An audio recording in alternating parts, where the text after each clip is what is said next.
Bismillah ar-Rahman ar-Rahim. Assalamu alaikum wa rahmatullah. Yesterday I shared this image on my status and got a lot of questions, a lot of people messaging, and so I thought I'd summarize the different questions and answers into a short video. So this text here is a commentary on Aduddin al-Iji's Aqaid by al-Muhaqqiq Mullah Dawani radiyallahu anhuma, and it's accompanied by two hashiyas, by the hashiyah of al-Marjani and the hashiyah of al-Khalkhali. And this is an original print, although it's a photocopy of it, printed in 1317, and it's got the stamp there as well. The makhtut can be purchased in Istanbul, but you may have to sell a few things to be able to purchase it.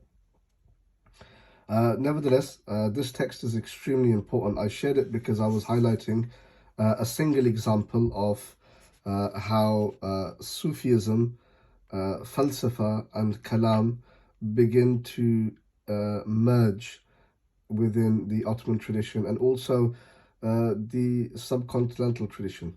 If you look at the Hawashi on certain texts of Mantiq, if you look at the Hawashi on Umur Amma, on ontology, if you look at certain texts, particularly two prominent texts that come in from the Ma Wara'un Nahar world, such as Al-Maybuzi or Mebzi and Shamsi Bazigha, that they begin to merge falsafa into Kalam ideas.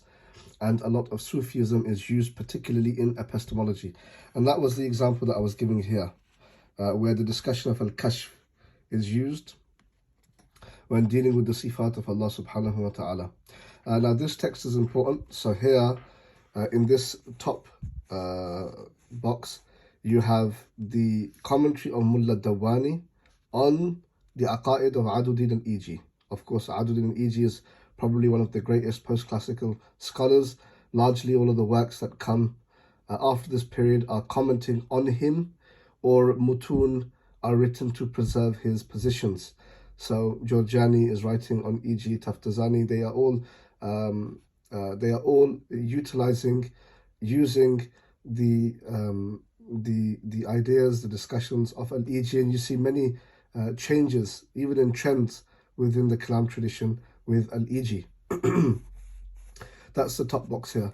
The box beneath it, this first hashia, this is the hashia of Al-Allama Gilambawi, a great late Ottoman scholar of Kalam, of Mantiq, and this is the main one. And you can get, for example, here you have here Hashiyatul Gilambawi ala Sharh al-Jalal al-Dawani ala al-Aqaid al-Adudiyya.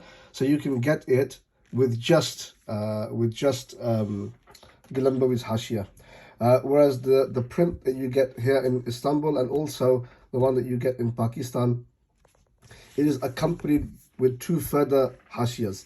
Now this top hashia, that's distinguishable with this line here that they've very kindly put for us to make it easier. This top hashia is by the great Tata scholar Al-Marjani, a great faqih also. And beneath the lines you have Al-Khalkhali. Al-Khalkhali is actually very, very important. He is from Azerbaijan, but he settles in Diyarbakir in the empire, and he has some very, very important works. He's actually the great grand student of Mullah Dawani, and he uses Mullah Dawani a lot. For example, he's probably less famous for his hashia on Mullah Dawani as he is for his Risala fi Ithbati al-Wajib, where he does quote consistently and continuously Mullah Dawani, clearly heavily influenced. I mean, he's from the Sanad, and Mullah Dawani, you have to remember, is a madhab in and of himself. This is where we really see an infusion of falsafa and kalam that is quite distinguishable from what was happening before them. But he also brings his own ideas. He has, in fact, an entire chapter in his Risala, which Mullah Dawani does not have. So he has his own style. So I thought I'd share this because there was a number of questions about how is it infusing Sufism. Well, one is epistemically speaking, a discussion of al-kashf. Secondly, there was about, well, what is the text and what does it have? I'm explaining that it has the Aqaid of Aduddin al-Iji with the Wali's commentary, Galambawi's Hashia, Marjani's Hashia on top, and on the bottom you have Al-Khalkhali's Hashia. You can get the text with just these two, but of course you want to get it with all three of the Hawashi. Again, you can get this printed in Pakistan, but the Asl is this one here with the stamp. So inshallah, I hope that that helps. Barakallahu feekum. Assalamu alaikum.